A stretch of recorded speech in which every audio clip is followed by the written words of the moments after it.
The rematch between Alexander Usyk and Daniel Dubois will be an amazing fight. This bout is set to be a monumental event, a rematch between two titans of boxing, battling for the undisputed heavyweight championship of the world. Both fighters are eager to prove themselves following the controversy that surrounded their first meeting. So make sure to stay tuned, because today I'll break down the key points leading up to this massive showdown. For those of you who are new to this channel, welcome to Zone of Fighter, a hub for combat sports lovers, where we provide predictions and in-depth analysis of both MMA and boxing. We appreciate your continued support as we grow this channel. Thank you. Perfect.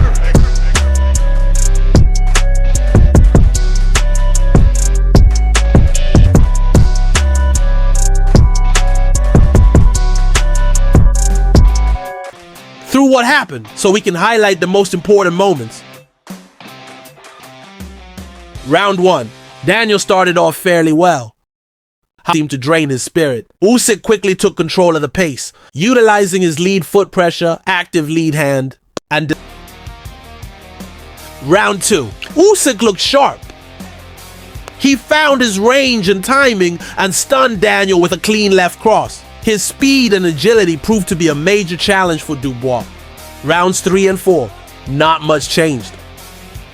Though Daniel had some minor success, he largely struggled to deal with the southpaw jab.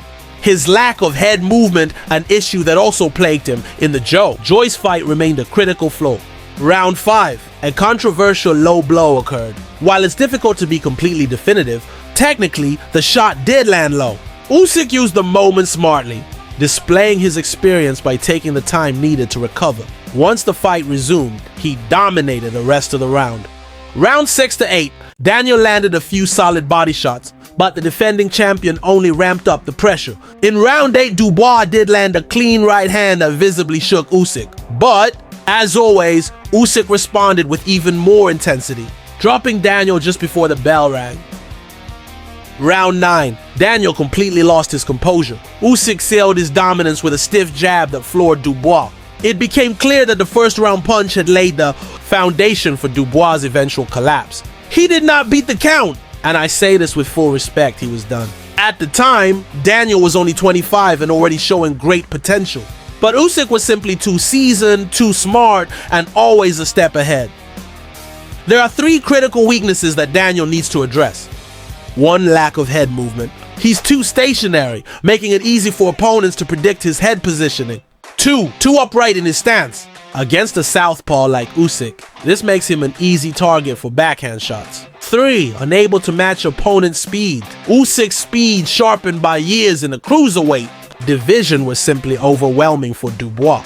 Mentally, Daniel wasn't ready. In their first fight, he looked like a boy thrown into the lion's den, but he's evolved since then.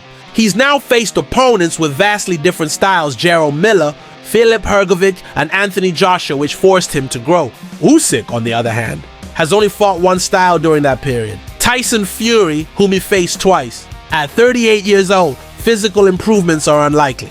But Usyk's edge lies in his tremendous experience. Olympic gold, European and world golds, an undisputed world champion in 2 weight classes. Usyk doesn't rely on raw physicality. He thrives on pure boxing skill. He's not like Roy Jones Jr., who depended on reflexes and athleticism. Usyk built his career on fundamentals, discipline, and classical boxing mastery. Daniel, in contrast, relies more on raw power, youth, and athletic gifts. He has made great strides, especially under the guidance of Don Charles and Kieran Farrell, a duo that brings both experience and modern training principles. I admire how Daniel has responded to his loss. In an interview, he admitted that the defeat broke him, but also forced him to rebuild himself. He said his confidence now comes from faith and a disciplined, almost monastic lifestyle. However, I must disagree with his coach. Don Charles' claim that Usyk cheated with the low blow. That kind of remark is disrespectful to one of the greatest boxers of this era.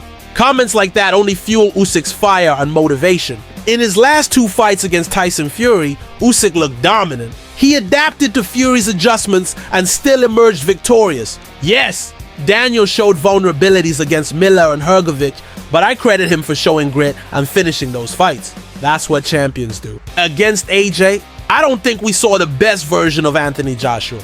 But regardless of the context, Daniel got the job done and now carries real confidence. Still, let's be realistic. The AJ he faced is not the same caliber as Usyk. And let's not forget, Usyk already beat Daniel thoroughly, not with a single punch, but with a sustained, methodical breakdown. Now, with more maturity, a solid team, and greater experience, Daniel gets a second chance. But the big question is, can he overcome the trauma of that first loss? He certainly appears more confident and composed, but the challenge remains enormous. Daniel can land a clean shot. This fight could end instantly. But in my view, Usyk is simply too complete. He has deeper layers to his game, superior footwork, faster hands, and a far better defense. My prediction: Alexander Usyk will win again. He is the total package with over 350 amateur fights, only 15 losses, and undefeated in 23 professional bouts. He has faced all styles and shown virtually no weaknesses. Even if Daniel comes in at his absolute best, it may still not be enough. That said, I personally hope Daniel can pull it off. It would be incredible to witness it happen at Wembley Stadium, especially for the British fans. But objectively, I believe Usyk remains a level above. Boxing is brutal, but that's what makes it beautiful. Let us know your thoughts in the comments. Thanks for watching.